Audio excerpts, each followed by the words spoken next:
inspire, empower, grab your girls and soar a little higher, unlock the fire in you, cause real women don't bitch, no, real women don't, real women don't, real women don't, real women don't, real women don't, real women don't, real women don't, real women don't bitch.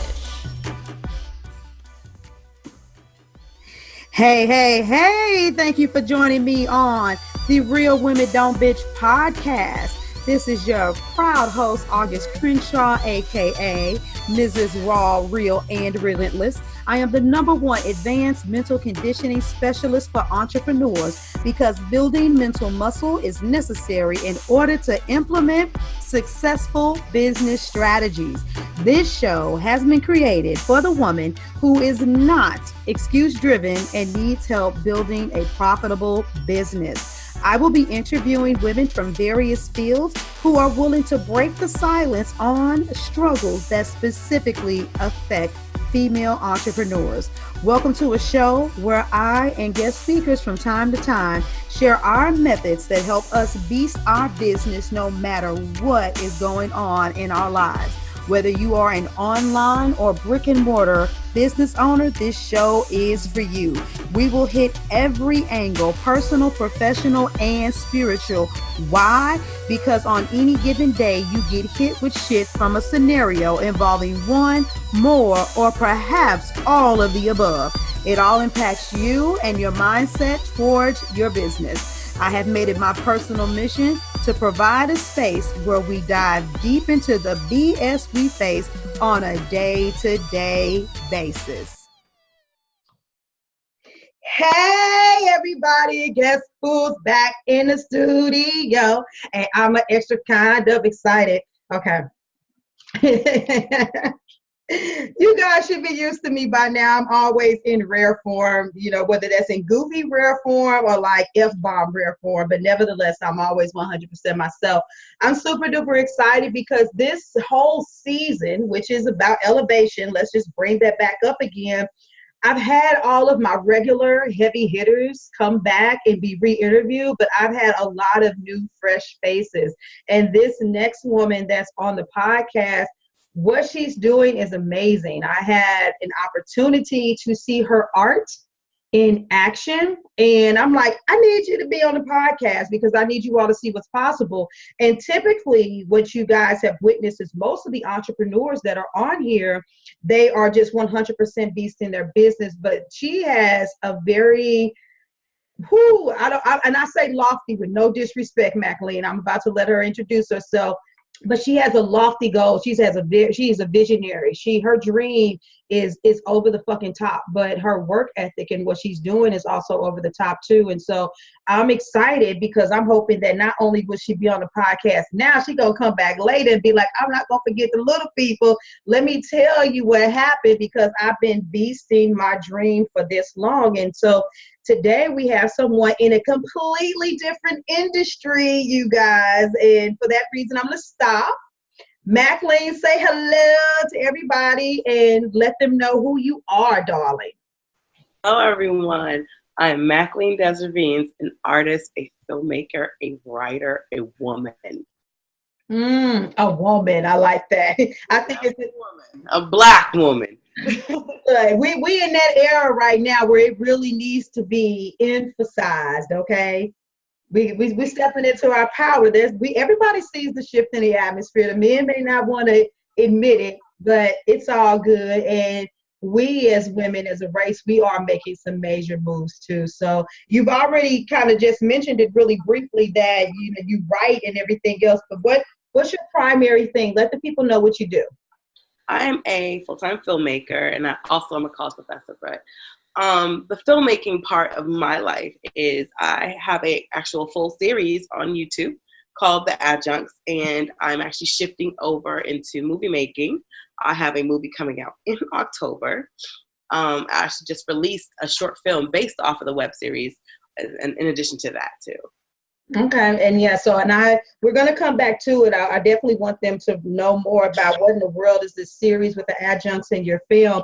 But I do want to just go ahead and let you guys know whenever I can, when I have guests, if I can support what they've done because I've been a part of it, I like to put it out there. And so I went and saw your premiere for season 2 of Adjuncts, and I was like, okay, I think this would be worthy of putting on my binge out times, because I'm a Marvel girl, and I actually went back and watched the first series, and my 13-year-old watched it with me. She was like, this is good. I want to see the next one. I was like, well, it's only a few of them, baby, but I think, what is it, 10 or 13 of them, she wanted it to be like 20 episodes. I was like, well, they're working on it.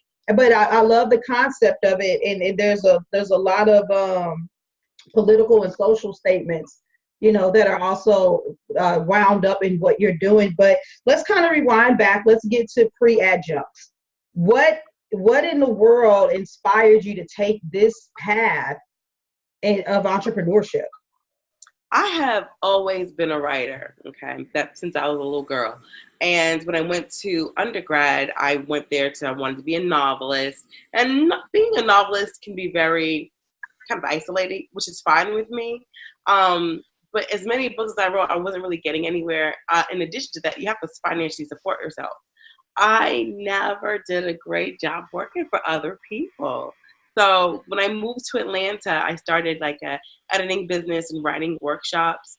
When I did that, I also got into teaching, which is why I'm also a professor as well, because I like being independent, the front of the class, not really kind of answering phones, chasing after stuff, sitting in the office type of gig. I need to be able to kind of spread my wings and do what I do. So getting into pre-adjuncts, I went back to grad school to tighten up my craft. And I learned to get around other writers and learn not just the business of writing, but how to be successful as a writer. And so it's when I learned about production, how to run a production company, how the whole thing works, and how do you make money off of being a filmmaker. And so while I was in grad school, I talked to a lot of people, connected with a whole lot of people, and I learned. And that's when I set up a plan right after I graduated to say, okay, this is what I'm going to do. Here's how I'm going to find funds. Here's how I'm going to support myself, and here's how I'm going to kind of grab a crew so I can actually build this empire. And this started about maybe 3-4 years ago. Okay, great. And so let's kind of speed forward to that. You got the know-how, so you know what to do. What does that journey look like for you, going out there to solicit, people, organizations, whatever it is that you learn about getting the funds for people? Talk to people about the highs, the lows, the easy parts, the challenges with actually doing that, being a filmmaker. Well, when you're trying to fund your own series, a lot of people, especially when you're brand new, they are not supportive of it. And it's understanding because they don't know you. So you can pitch to them anything perfect, but if they don't know you, you have no type of resume that shows that you can actually do it, they tend to be hesitant. So you end up being self-funded. But a lot of the things that I got, like, food and maybe some equipment, it's just by asking. Say, hey, I need cameras. Can I use your cameras? And in addition to that, I will make sure that your company is on the credits so that we have like a barter system. Asking is so important because it's how you get things. Hey, can you cook some food for my crew? Hey, can you take care of this and take care of that? It's simply asking, because they may not be able to financially support you, but they can support you in other ways, and you have to ask. Also, being smart with your money and asking people, okay, so if this is my budget, where can I go with this? And they can advise you. Again, it's not always about the dollar, but it's certainly about how you can ask someone to help your service and help your business. So that's what I did. So I was able to kind of build my crew, film what we needed to film, and have the funds we needed to buy what we needed to buy. A lot of times, too, a lot of people in the crew, they would also believe in me, thankfully, and they would bring their own stuff, or they bring more new people. And so those people, they had equipment. And so that's how I kind of built it all up. And so you learned also, okay, I need to have this. I need to have that. And so the next time around, I have my own set of cameras. I have my own set of lights. I have my own mics. And you learn that way.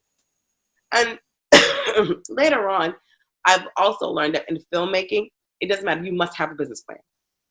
If you're selling a script, you must have a business plan. It's one thing for them to read the script, think it's wonderful. But if you don't have a marketing plan on who the audience is, how you're going to attract them, how they're going to get hooked to it, things that they would like, that type of stuff, their behaviors, it's also not going to work.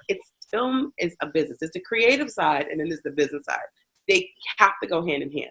Without it, go ahead. You said a lot, and I have to interject on it because I love for people to make sure that they're catching the teachable moments, that they're gleaning something from your experience. And one of the things that I hear people say a lot is that the road to entrepreneurship is lonely. And what I hear from you is beautiful because, there is a lonely side to it because maybe you're misunderstood because the vast majority of people around you have an employee mindset. But what I heard from you was you realized that you needed to connect. You needed to connect with people. And I love to defy the myths. I love to dispel them because I know that I wouldn't be where I'm at as an entrepreneur if it wasn't for the connections that I've made, and not just the connections from my clients, but from people that have been willing to collaborate with me, whether that's me being on their podcast, them being on mine, me being on their summit, people being on my summit. You can't have a Lone Ranger mentality towards entrepreneurship. And I tell people all the time, even the Lone Ranger had Tonto. So there really is no loneliness to it. And so some of you, that might be the game changer for you. You need to start rubbing some elbows. You need to start, getting next to some people and saying, hey, I am a such and such too. And that's one of the reasons why I do encourage people, to network. The other thing I hear from you, and it goes back to those old sayings. I love my grandmother because she would say it in a heartbeat, closed mouth don't get fed, which correlates with the scripture, you have not because you ask not. And you had to have been passionate about your dream. You absolutely have had to be passionate about it because there's a level of humility that had to be woven into the ability to say, hey, I need these things. Please help me with whatever you can. And this is what I can give you in exchange. And some of you won't get where you're going because you're looking at the aesthetics. You're looking at the wrong things. I remember when I did my first summit, I came out there, I'm badass. I'm doing the Real Talk of Business Mastery Summit. And, I did pay a graphic designer who was badass, by the way, to make my templates and do that stuff. But there are a lot of things that I did not know how to do. But I went after some people that were 7-figure earners, multiple 6-figure earners. I had people at the beginning of their entrepreneurial journey because I had a vision. And if I would have been tripping off of whether or not I looked a certain way, talked a certain way, had certain things, and I wasn't humble enough to say I am and humble and worthy at the same time to go after it and get it, then people wouldn't be able to believe in me. So you showed that you believed in yourself by being able to be humble and to do those things. And the last thing I'll say, there was so much wisdom and so much power from everything that you were saying. I'm like, wait a minute, I got to slow her down. I'm not going to be able to remember all of the points that I have in my mind. But you mentioned self-funding. And at the end of the day, the vast majority of entrepreneurs are self-funded. It's like I got a job, and whether you're writing a book, whether it doesn't make a difference what you're doing. And I'm not going to get into the whole spiel about what you should or should invest in first, but it's your money that comes from you working that funds your website. If you write a book and you self-publish, even if the self-funding is a lot of time, it's you getting out there and not being afraid to do live videos and to promote yourself. It has to begin with you. And so many of you have an idea or a vision for entrepreneurship that starts with somebody else believing in something that you thought up and you wanting them to put forth the effort. And it just doesn't work like that. So I just wanted to say that, and I didn't know if you had something else you wanted to say before I asked another question, because you might have had a thought from my thought. The challenges. A lot of times when you're dealing with self-funded projects, you get a lot of volunteers. As an executive producer of the adjuncts, at the very beginning, I had to treat it like it didn't matter if I had $5 or $5 million. How you're going to come on set is how you're going to come on set professionally. Like, just because you accept volunteers, you don't have to coddle them or be extra nice because they're doing you a favor. No, you run a business. Yes. So my team, set time is 7 o'clock. Can you be here at 7 o'clock? If you get to a point where you come late, I don't need you. Mm-hmm. I have told people working for me for free, you know what? You're not in this. You're not committed to it. So let's part ways while we're still good. And I'm not afraid to do that, because there'll be many times we'll show up when they want to. No, we're on a schedule, because when it comes to filming, time is money. You either have a 12-hour day or you have a 16-hour day. And so if you're coming in late, canceling in the morning, don't come anymore. No hard feelings. And I've always told people from way back then and even now, either you're in or you're out. Whether I pay you or I don't, I will pay you. But you will respect my business as an executive producer. And you also respect my position. Yes. And I feel like that was a learning thing for me, because sometimes I felt like I was too soft, but excuse me, I learned quickly that this is still my money going in. This is still my time going in, and other people's time. So in order for this to function and to be well filmed and well acted out, everyone has to be professional. And just because people are volunteering time or offering you things, if they're not handling it in a professional manner, don't be afraid to walk away. Don't be afraid to say, you know what, I really need them. The universe provides. It provides. God will always provide, because I have said, you know what, even though I'm using your equipment, I'll find a way to find another equipment, but you're not in this, so let's part ways. And just like that, boom, I got something else. Absolutely. Because I want to be professional. And it's such a challenge sometimes, because as a woman, and you're you don't want to come off as bitchy, you know, but being strong isn't bitchy. Running your business isn't bitchy. So I'm not afraid of that. I am not afraid of that. Everyone I've worked with will always tell you I'm extremely professional and I don't play those games. If I say set time 7 o'clock, he's strolling at 9, we need to have a conversation about whether or not you're going to continue. I love that. I got to come in, because number one, and I have to put this out here, because I understand that, you know, women get a stigma, period, if they're bitchy. But, you know, there is a dynamic, and I'm very real, and I'm also sometimes cautious about how I bring up certain topics. But this right here is specifically for my sisters, because, you know, if you were a white woman and you did what you did, it might be like, oh my God, she's really being bitchy today. If you're a black woman, it's like, oh, angry black woman. You know, we end up getting those titles. And so a lot of us, we don't show up in business the way that we're supposed to. And I literally had this conversation with a girlfriend of mine about 2 weeks ago, because I said, wow, I just realized that I don't have a problem, and I don't care if anybody ever thinks of me as an angry black woman, because I will go on my lives and be in full-fledged rant mode. I have been on my LinkedIn page, and men have solicited me, and hey, I have the 4 steps to help you close more clients without frustration. Excuse me.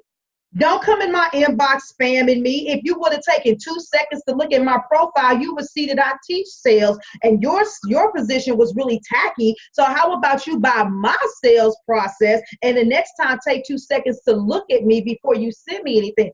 I could care less about whether or not somebody perceives me as a bitch or not. I'm a boss, and a boss, they spearhead. See, when you're a man, it's sexy. You know, he's a shrewd business owner. But when you're a woman, then all of a sudden you're a bitch. And if you're a black woman, then you an angry black woman, basically being nice and not calling you an angry black bitch. But at the end of the day, this is just real talk, and we have to have these conversations. And so this is August. I coach women all the time that don't take no stuff, but the way that they articulate the fact that they don't take stuff is completely different than me. And you would have to be able to be in your own skin. But I love the fact that you're also emphasizing and reiterating the fact that it's a business. And I want to go back to this whole volunteer thing. At some point, you guys have got to open up your mind. I'm always talking about being a visionary more often than not. Those people who quote unquote volunteered didn't understand that they were in the seed phase of your business. And so the same people that could have been volunteering some time acting, volunteering some equipment, are the same people that evidently you ain't all of that in a bag of potato chips, because you were still touchable. You were still reachable. How do you not know that you're not going to get somewhere because of what I did? Somebody may see what you did in my project and not want my project, but want you. And so when you have a swag about your business, and once again, I'll use my summit as an example. I literally kicked a woman off of my summit. She developed this kind of attitude, and I remember sitting there saying to myself, okay, I've already started promoting. Her picture is on all of the stuff. And what is this going to look like? Because you don't really hear about the riffs. You don't hear about the BS. People kind of allude to things in social media. I immediately went back to my graphic designer. Her picture happened to be in a great spot on the little wall. I say, block it out, redesign it. I took her name, all her information off of everything, and I cut her. The second summit, I had to do the same thing. Somebody came in there and it's like, I opened up a door for you. You presented things one way, you did something different, and I cut her. I could care less. People are like, oh my God, when August does stuff, there's drama. That no, when you guys do stuff too, especially for my online business owners, there's drama too. But you're like, oh my God, I don't want to look like I'm like this, so I'm not gonna do that. Not understanding that if you can't stand up now, when you get in that room where the deals are made, you're not going to be able to stand up then. And then your dream turns into a slave ship. And then you find yourself doing things based on other people's timelines, on other people's schedule. The whole point of being an entrepreneur is to recreate your life and to gain control back. And so don't ever think that anything that you're doing for somebody that they're doing you a favor. That's like some people that I've literally asked to be a guest on a podcast, they act like I was doing them a favor. And I'm like, do you not know where you at? You are on the Real Women Don't Bitch podcast. Do you understand that 3 years from now, this motherfucker still gonna be in rotation? And that when people hear you, if your stuff is still relevant, they gonna go there. Do you understand? See, that's the kind of pride you have to have in what you produce.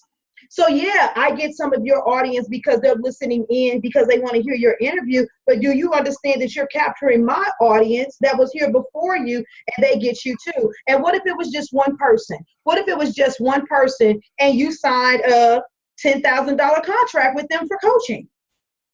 It was to your benefit. So you guys got to have this mindset that says, no, when people do stuff for me, whether for free or for fee, I am amazing. So, I mean, thank you. You was on your thing. I'm gonna pass the mic back, but you got me hot, girl. I need a fan in here. I think it's very critical to know who you are in the business, like, from the beginning. And because, when you run your business and even when you're dealing with like investors, being clear, because not every deal is a good deal. And you have to see what they get out of it, what you get out of it. And still, if you go in, when you could have investors, you partner together.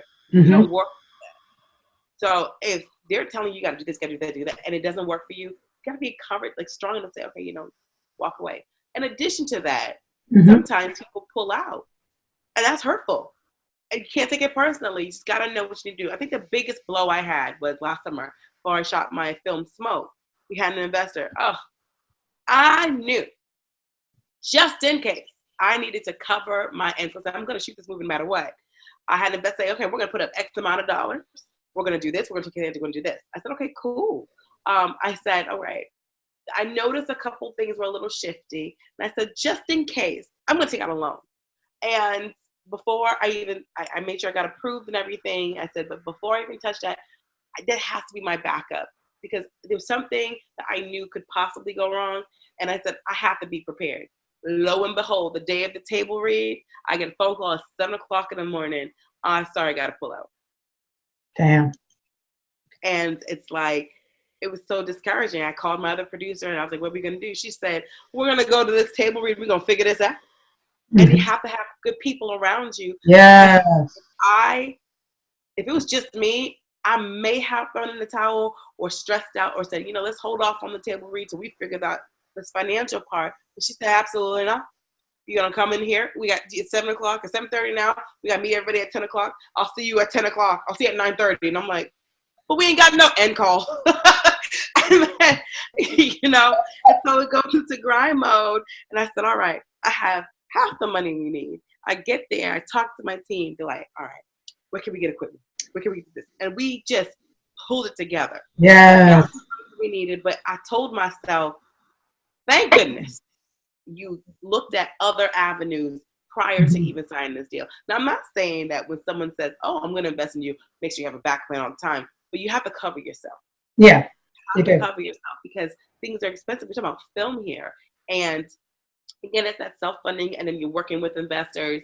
You have to know what you're getting into. What is your angle? If they are not that invested, they don't really see it as big, or they don't see you as big. They'll say no. The thing is, like, when he walked away, I saw later on he funded somebody else's film, and I was like, oh, okay, that's fine, because you don't think I'm gonna go anywhere. Well, I had the most anticipated short film coming out this year, and I don't know who helped you support, and I wish them success, but we still got it done. Yeah, we still got a beautiful movie, and I'm just, you have to be ready to take that blow, because that was a hard blow. You're talking about, not everybody got $15,000 to shell out like that. And so when someone pulls that carpet up, we're like, okay, what are we gonna do? Again, the universe will provide. But see, you had skin in the game. That, you know, that's what I love about that. You had skin in the game, and so many people, they want the glory, but they don't want the grunt.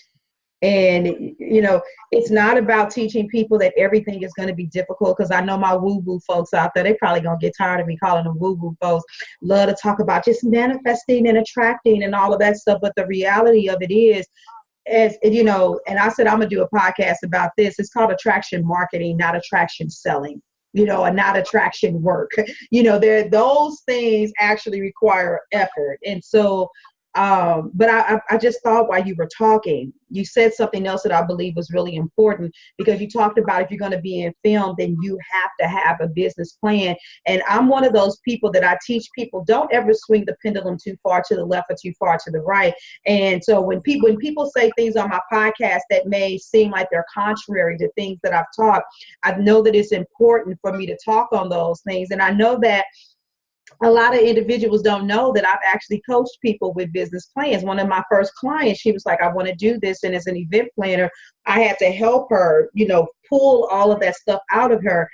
A lot of you are like, I'm not going to do this. I'm not going to do a business plan. Some of you are, I won't start my business without one, and you don't really need one. Some of you are, I'm only going to do high ticket. I'm only going to do low ticket. And what you have to understand is that you don't only surrender anything. You need to look at your market, and before you start developing opinions, understand what are the rules of engagement in that genre of entrepreneurship that you're going to delve into. But what I love about your TV series, The Adjuncts, is that it's laser freaking focused. See, because you didn't say I want to do a film about teachers. That's not niching down. What teacher? Kindergartners, you know, secondary, elementary education, you know, what are you going to do? And you could have been like, well, I just want to do a TV show about professors. Yeah, okay, but do they have tenure or are they adjuncts? You know what I'm saying? And so that going and slicing stuff down, so many entrepreneurs won't niche down, but you are in a market where unfortunately there are a plethora of people with that title, that when they see the rawness of what you're producing, they will jump on the bandwagon because they resonate with what you're talking about so strongly, because they're living the life, they're living the experience. I mean, I literally was just doing a live about this prior to recording this podcast, about just really being in touch with the core and the soul of you, and that being the game changer and the thing that makes the difference with you and your business idea and how it comes out of you. Because what those investors want to see from you is they want to see laser focus. They wanted the game plan, but you can't understand how you're going to market to people, where they are, how you're going to reach them, how you're going to get a profit back and all that stuff if you aren't laser focused. And so there's so many things that you're saying. Everybody that's listening, are you truly gaining? Are you gleaning from this woman's story and saying, you know what, that's the thing that I need to change? You know, with what I'm doing with my business, I need to sell out more. I need to be more laser focused. I need to have skin in the game. I need to have a circle around me that believes in me so much that when I feel like quitting, they like, click, boo-boo, see you there. You know, all of those things are really, really important. I want to shift gears typically, and unless there's something else that you really want to say. Typically, when I do the podcast, we hammer in really hard about the experience, and then we do a little promo at the end. People that are listening to this now, they need to hear about this highly anticipated film that I'm trying to see if my husband's gonna come and see with me too, because the teaser reel. Y'all need to know she at least need to be on Netflix, y'all. Netflix, while y'all hating, Smoke is gonna be the shit. If anybody's look, if you listening to you a part of Netflix, I'm calling you out. I'm not. Look, this movie is gonna be off the chain. Start talking to them about your project, whatever the passion behind it, where it's gonna be. You go and be in your flow. I want us to go in a hardcore promo mode right now. So let's talk about Smoke, all right? The movie is about two lawyers that are battling out on the fate of a man who committed a terrible crime. He murdered people. And the thing is with the movie Smoke that makes it so intense is people think they know the law. They think they know the law. Like, let's get real. We got a lot of police shootings. And we're wondering, how come they walk away? How come they only get first, second degree? What's manslaughter? This movie explores it, because you would think someone who commits the type of crimes that he committed would be thrown underneath the jail, but he wasn't. He was released more than once. So I want everyone to come in when they see the movie Smoke to have an open mind, because it's a sad movie. It's a graphic movie. Sorry, it's a mature audience, no kids. To understand that families suffer, but the law is the law. That's what it boils down to. My movie focuses on one attorney's passion to fight for a family's justice. The other attorney is saying, well, you know what? People make mistakes and they're human. They're human. And yes, they have to pay for their crimes, but punishing them does not reform them. Punishing them rightly and giving them a path to reform is the way. So then you see these two attorneys go back and forth like, okay, why isn't this happening versus why is that happening? I feel like the audience will walk away probably a bit saddened, because the law isn't always with us, but it is the law. Let me take a step back. What made me want to do this story is based on a true story. I read an article my sister sent me about this man who committed a terrible crime in Detroit. And it sat with me because I said, how does someone kill all these people and still get second-degree murder with parole? I'm not going into full details, so I want y'all to come see the movie. Yeah. And I sat there and I talked to attorneys. I reached out to people I knew and said, do you know any lawyers? Do you know any judges? I want to ask them some questions. And I asked questions. So when I did my script, I did a lot of research before I even wrote it. I had to understand the law. I said, how is it that this doesn't happen? Every attorney said, oh no, it'd definitely be second degree. I'm like, excuse me? Yeah. And so I felt like a lot of the film will open up everyone's minds to say, okay, I thought this was the case, but that's not. Another part of the film that is really, really important, and I stress this, like, I am an advocate of domestic violence. I support women, and I always encourage them to walk away from a dangerous situation. I also put the responsibility on women. If you are, especially women with children, are in a situation where you have children and you're with a violent person, you have to be strong enough to walk away. The outcome of it can be deadly and bloody. Yeah. And it's also something that we have to discuss, and it is discussed in the movie, where responsibility falls of a woman who would be with someone so violent. And so that aspect of it is where I feel like it splits the audience in half. Some people will feel a certain way about, Monica Brown, and somebody else will feel a different type of way. What I mean by that is the conflict within the movie is there's one with the attorneys, and then there's with the victim. What happens to her? What decisions does she make to cause this type of situation to occur? Ooh. And the loss of it. And it's a lot of depth, and I feel like the audience will be split in half.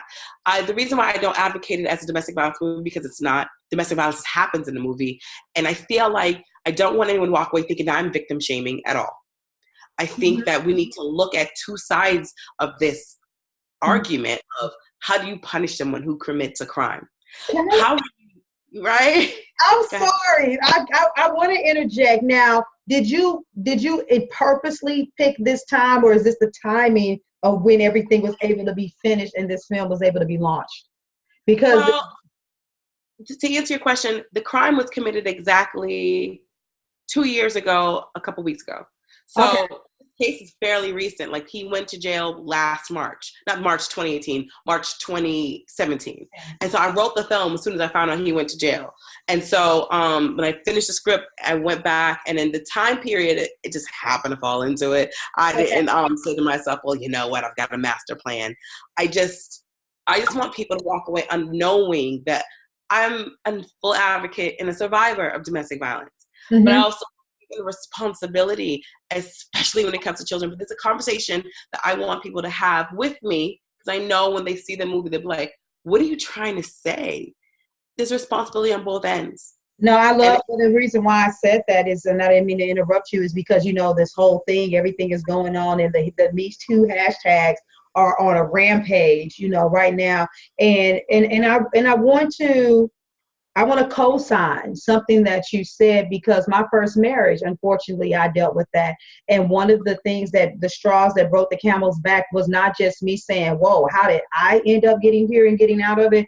But was because I had a 10-year-old and a 6-week-old. And I was like, if you even make me think that you want to fight me, then I'm leaving. And so I had to do that, leave stripped naked with nothing. When I finally found some place to live, I had no forks, no spoons, no knives, no toilet tissue. You know, I had nothing. I had to start back over from scratch with a 10-year-old and a 6-week-old. And so I know that sometimes the fear of leaving is so stigmatizing, but you do have to leave.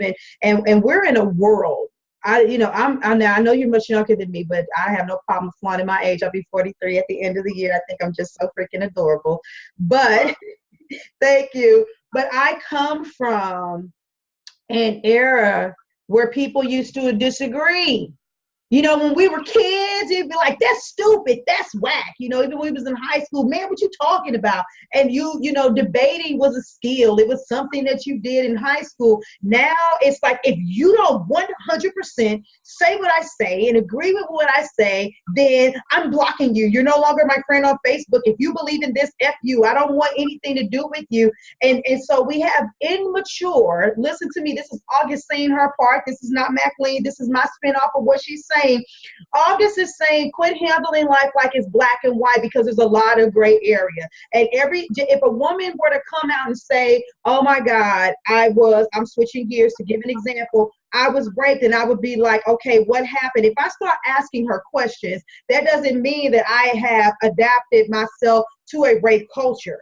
See, everybody's reality comes from a position of experience. And so if you've been a rape victim and you've been around other rape victims, and if you are still dealing with that pain, you're going to feel some kind of way. But if you're the kind of woman who's like me, because I've always been around guys, because after me, all of my cousins are guys, my siblings are guys, until I get to a sister many years down the line, I literally know stories, no playing, where girls would hoe out, and then to not look like a hoe would say, oh, he raped me.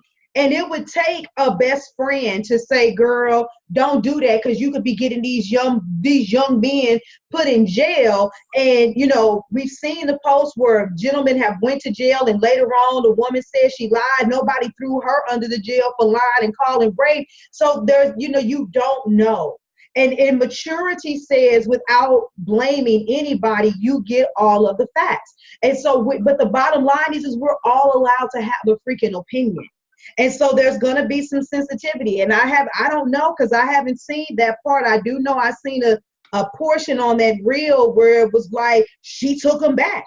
You know, why would you let somebody into your house knowing what they did? But if we can't be grown, if we can't be mature, if we can't broach the conversations, then we can't really change anything, and we can't heal. And so I personally, I can't wait. I'm hoping that my husband will go with me, but even if he's not there, I'm there on October the 20th. I'm going to see this bad boy, because I'm telling you, just the preview alone, look, even the way the title of the movie comes in, I just love your production quality, period.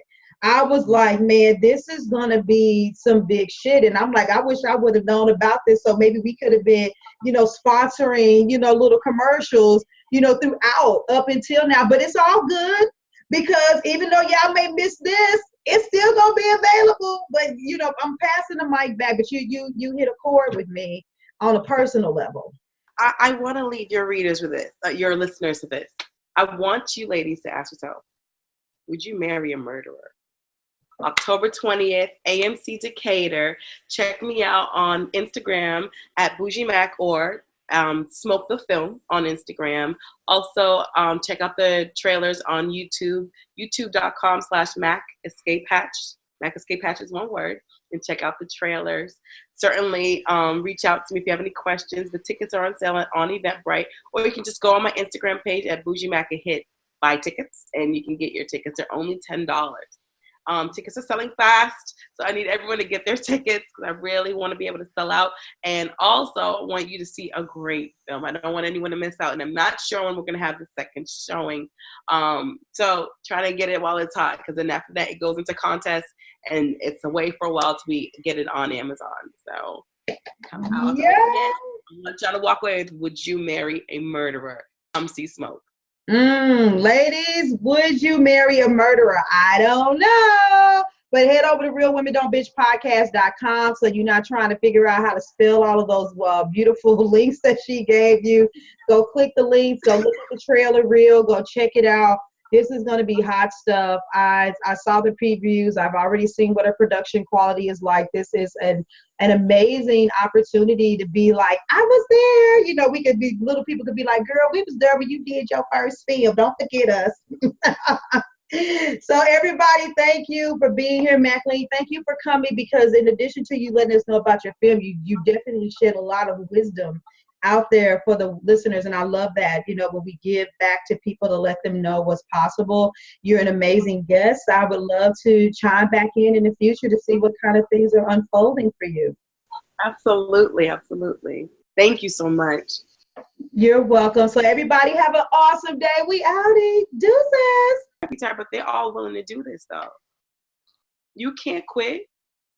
And she was just like, so get it together. And I'm like, and she was right, because I was tired and I was frustrated, but they were all willing. We're talking about 20 some odd people ready to be like, we'll get up in the morning without pay and show up and do what you want us to do. Because we were dealing with so much stuff, and we did, and clearly we got it done. So, and we're remastering the episode. So it's just, I forgot to tell him, like, I just needed a day to cry and then pulled myself together.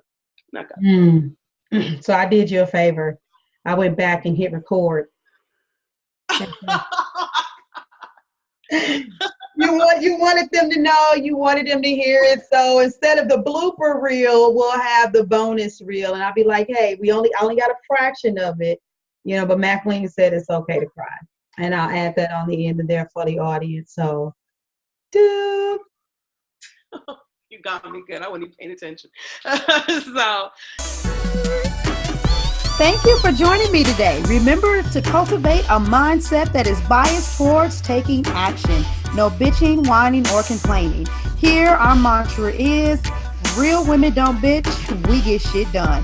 See you next week as I continue to bring you what you need to keep your head in the game and beast your business. Don't forget to hit subscribe and leave us a 5-star review. Would you like a specific topic covered? Have a question you would like answered live? Then head on over to realwomen.don't bitchpodcast.com. Subscribe to my email list, hit me up, and I got you. Interested in being a guest speaker? You walk the walk? Then you can sign up on the website too. This is your #1 advanced mental conditioning specialist for entrepreneurs, Mrs. Raw, Real, and Relentless. Signing out. Deuces.